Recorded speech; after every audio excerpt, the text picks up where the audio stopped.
सभ्यू को अगर मैं कहूं कि अफ्रीका धीरे धीरे दो हिस्सों में बंट रहा है और इथियोपिया का ये विस्फोट उसी बड़े खतरे की चेतावनी है।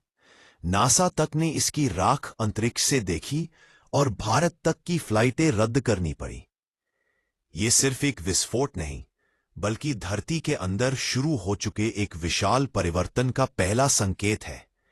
इथियोपिया में हले गुब्बी या हले गुब्बी अलूतू रीजन नाम का ज्वालामुखी हजारों सालों बाद फटा।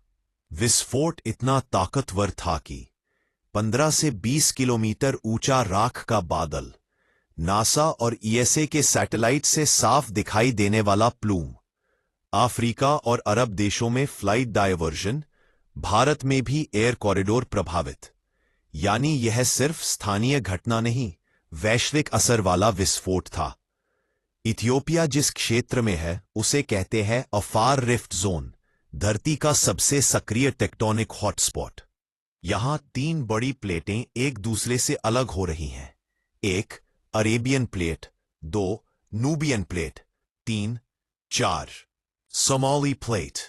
यह जगह एक प्राकृतिक वाई जंक्शन है जहां धरती की प्लेटें खिंच रही है। प्लेटें अलग होती हैं, धरती की क्रस्ट पतली होती है, मैग्मा ऊपर आता है। इस खिंचाव ने हेल गुब्बी ज्वालामुखी को ट्रिगर किया। वैज्ञानिकों के अनुसार अफ्रीका हर साल 7 मिलीमीटर की रफ्तार से 2 हिस्सों में बंट रहा है। कभी कभी यह रफ्तार भूकंप या विस्फोट के दौरान 30 गुना तक बढ़ जाती है। इथियोपिया, सोमालिया, केन्या, तंजानिया में जमीन में 90 मीटर चौड़ी दरारें देखी गई है। इस क्षेत्र में 6 करोड़ साल से यह प्रक्रिया जारी है, लेकिन अब यह तेज हो रही है। भविष्य में सोमाली प्लेट अलग होकर एक नया समुद्र बनाएगी।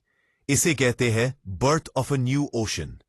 करोड़ साल पहले अफ्रीका और दक्षिण अमेरिका एक महाद्वीप थे, गोंडवाना। 3 करोड़ साल पहले सोमाली प्लेट की शुरुआत हुई। 2005 ग्रेट इथियोपियन रिफ्ट।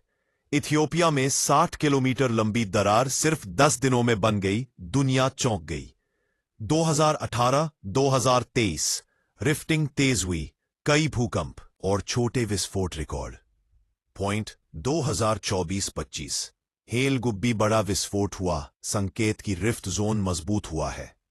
इन से बाद सोमाली प्लेट अलग होगी और एक नया ओशन बनेगा, जैसे रेड सी बना था।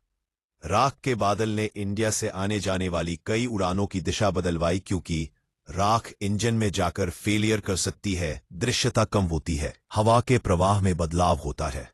इसके कारण सऊदी, केन्या, इथियोपिया के ऊपर उड़ने वाली इंडियन एयरलाइंस को रूट बदलने पड़े।